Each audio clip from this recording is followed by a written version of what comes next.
Welcome back to another episode of the PigX Podcast. As always, I'm your host, Delaney Howell. This month, we're chatting with two graduate students attending Iowa State University who have focused their research efforts around water biology and water quality. Gabi, Doughan, and Becca Walthart are going to explore with us during this episode the differences between water biology and water quality, how to know if there are issues with your water or water source, and what to do if you discover some issues. To kick it off, Gabi is going to start by giving us a little bit more about her educational background, so let's jump in. My name's Gabi Doughan, and I'm currently a postdoc with the Swine Medicine Education Center out at the ISU College of Vet Med. I initially am an Iowa native, so I grew up in Clive, Iowa, just outside of Des Moines area, and I went to Central College in Pella back in 2017 and graduated there, and then I went to Iowa State actually for veterinary school, graduated in 2021. And then I went into my current role as a postdoc. And so my role is currently teaching, doing some research, and doing some clinical practice as well. Awesome. And Becca, what about you? I am a 2021 grad from Iowa State University. My undergraduate degree is in animal science, and I'm currently a master's student with the Swine Medicine Education Center, and I do a little bit of the same as Gabi, and then I also do my own research as well. Awesome. Well, I'm excited to learn more about some of the research that you're both working on because you both have been really focused around, I would say, a newer concept to the industry, which is water biology. So let's start out with learning more about what that is and why producers in the swine industry should care about that topic.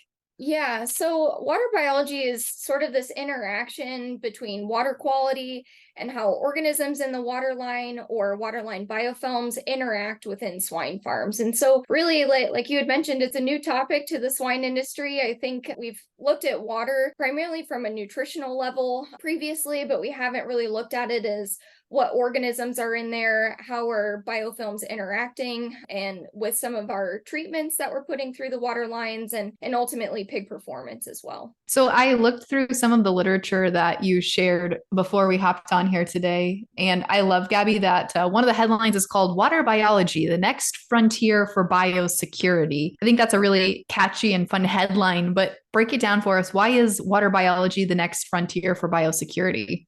Through my research, I found that there's actually quite a few human studies looking at groundwater and pathogens moving through groundwater sources. And, it was an assumption of mine for a long time that groundwater was protected source against a lot of, potential contaminants, or that our private wells, would be protected because there's this filtration effect from all the sediments and all of that. But ultimately, through the research that I've done, that's not really the case. So they have found fecal indicator bacteria in groundwater sources from livestock. So indicating that pathway from, potential manure spread down into water sources is possible. And I came across, how frequent is this happening in Iowa? So I came across a study that the DNR did back in 2002 to 2017. They tested 55,000 wells to look for bacteria and nitrates as well.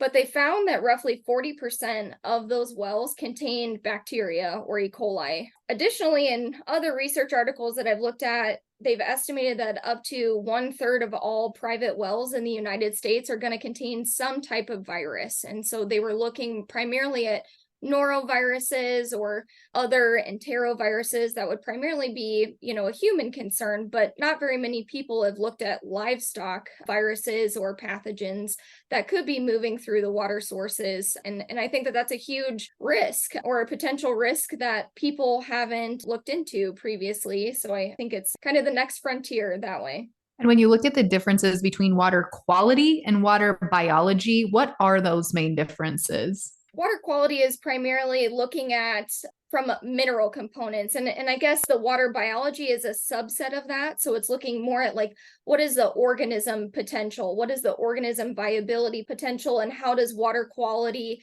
those mineral components interact with our organisms? Can it preserve those organisms? Does it influence biofilm growth in any sense, especially once it gets into our water lines? That kind of concept. Awesome. So when you mentioned water lines, how does a water line become contaminated?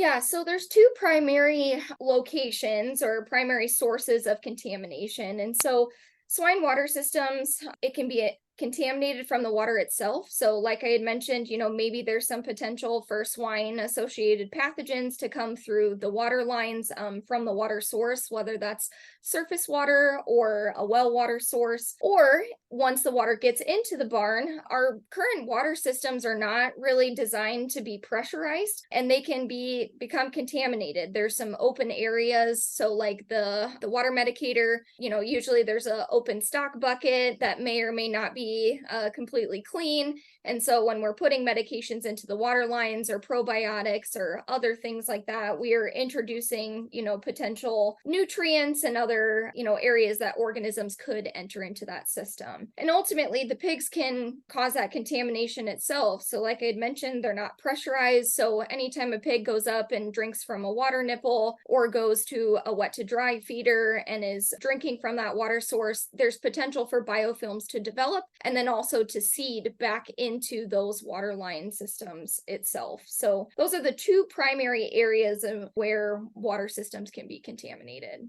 Okay, you've been quiet as we've been chatting about some of Gabi's research. So let's dig a little bit more into some of the research that you've been doing as related to water biology.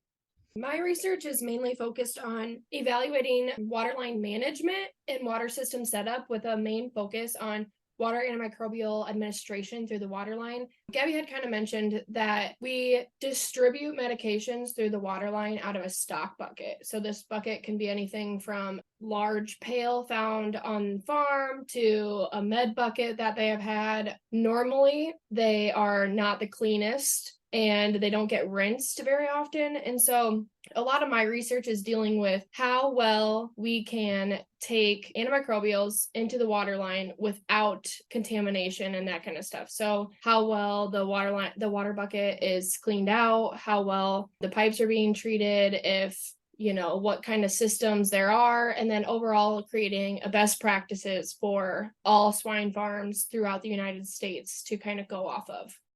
Before we look a little further into what those best practices are, let's discuss a little bit more about what you need to do if you find a problem with your water. So let's say you find a problem with your water, you're maybe considering that there is, some type of issue, whether that's you're having some mineral buildup, you've got some biology problems within your water lines. You may be considering a disinfectant. And I'd highly recommend that you work with some of your water disinfectant companies and not just grab the bleach. Bleach, we don't have extra label use because it's an EPA registered product. And so unfortunately, household bleach is commonly used as a disinfectant on a lot of farms, and that's not really legal. It is legal when you're using it in between turns of pigs and not when the pigs are in the barn and drinking that water, but using it while the pigs are in the barn, that's not a legal use. So I'd highly recommend talking to some other water disinfection companies to try to narrow down on what chemistry would work best for your particular barn, for your particular water quality, because every barn is going to be different in what it needs as far as a disinfectant regimen. So this might be a little bit early and this might be something you're still working on, but what are some of those best practices that you've discovered throughout your research?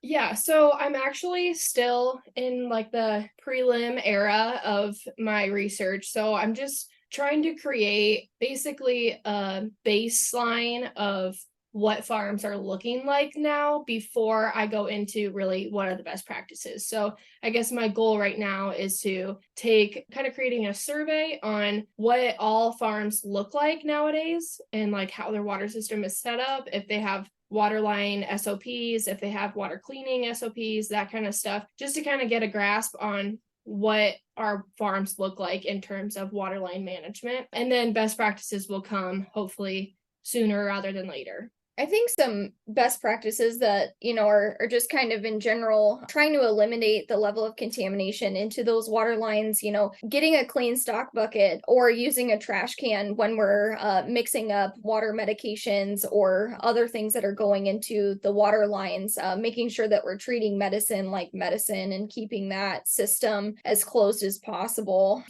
potentially putting a lid over that stock bucket so that flies or other things don't get in into the stock bucket. I think also rinsing out your medicator. People, they'll turn on the medicator when they need to run a medication, and then they'll turn it off without rinsing it out. And so that creates some opportunity for some antimicrobials to be left in that medicator, or it could potentially lead to their medicator not working appropriately. So I think those are some general things that kind of come to the top of my head when I think about best practices for water line management, at least from what we know right now. And we're definitely going to learn more once we get some of Becca's research back. Absolutely. I think that's a great high-level overview of some best practices. But when you think about, okay, you've got these practices implemented, but of course, problems and challenges are still going to arise. How do you evaluate if you do have problems with your water? Yeah, so some common things that you might find that might indicate that you've got a water problem: some plugged water nipples with mineral debris and components when you're looking at those water nipples, when you take them out to try to unplug them. There's filters in your water distribution system that maybe get plugged easily or seem dirty. Maybe sometimes you can't even see the filter. That might indicate that there's debris or something else coming through the lines.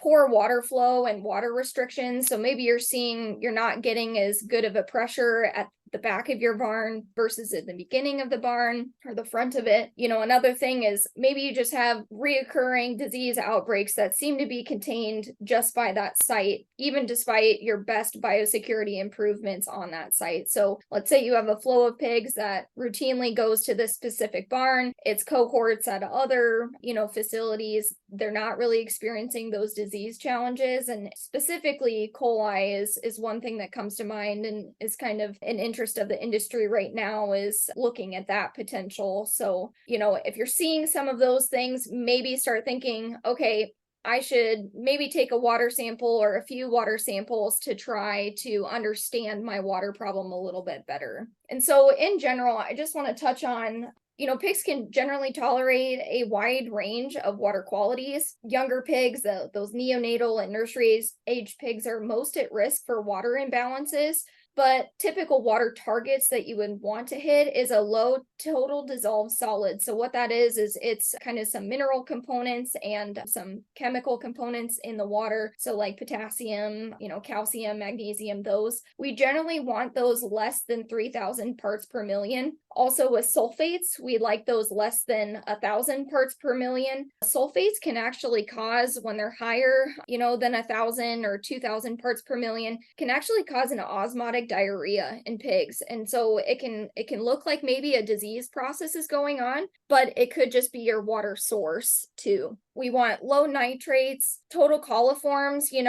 This is kind of where my research is at. And so hopefully we can get some more information. But in general, less than 1,000 colony forming units per mil is a typical rate for coliforms. And then, a lot of our farms experience hard water. So that's a common finding, but it necessarily doesn't cause an issue for the pigs, but it can create that mineral framework for biofilms in your water lines to develop and potentially reduce your water flow to pigs if you have hard water. So it's a good estimate to try to look at that. And then iron is commonly present in the water as well, but bacteria can feed off of that iron. And so keeping iron levels low as well should be a general target for good water quality.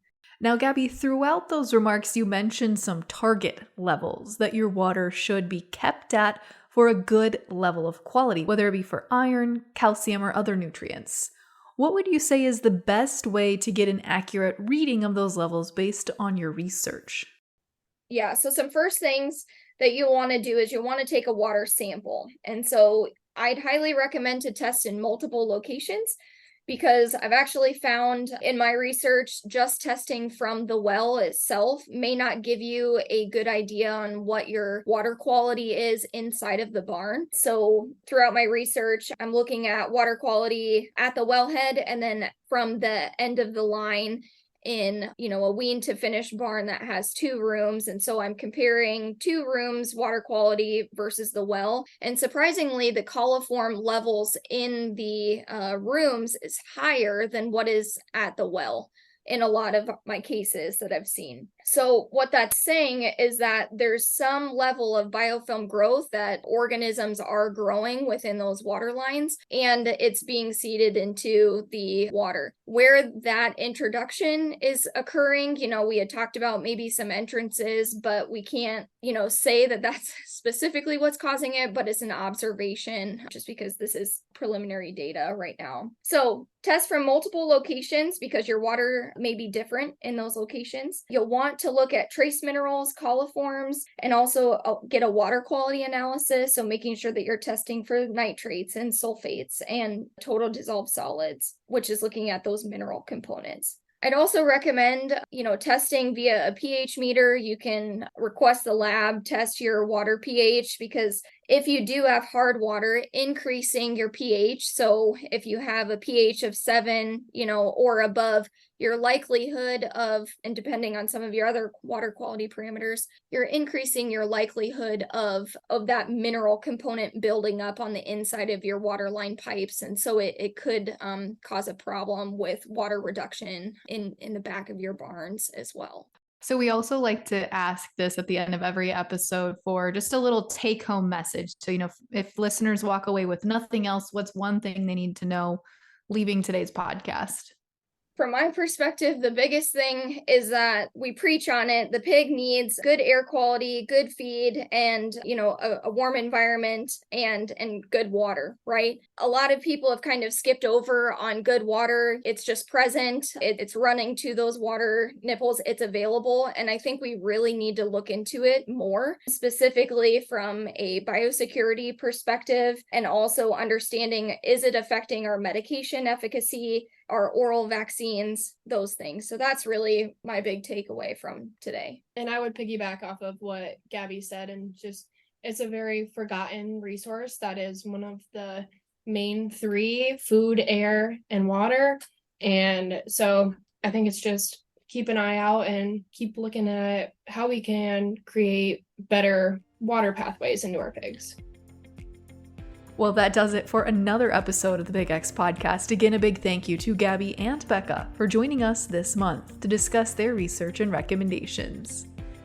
Tune back in next month as we tackle the topic of swine foot health and lesions and how that impacts swine mortality. Until next time, I'm your host, Delaney Howell, and this has been the PigX Podcast. PigX is a national podcast hosted by the Pig Livability Project partners at Iowa State University, Kansas State University, and Purdue, and supported by the Iowa Pork Industry Center. For more information on the project, head to www.piglivability.org, or to inquire directly with questions regarding the project, email ipic@iastate.edu. PigX. Ideas in the swine industry worth sharing.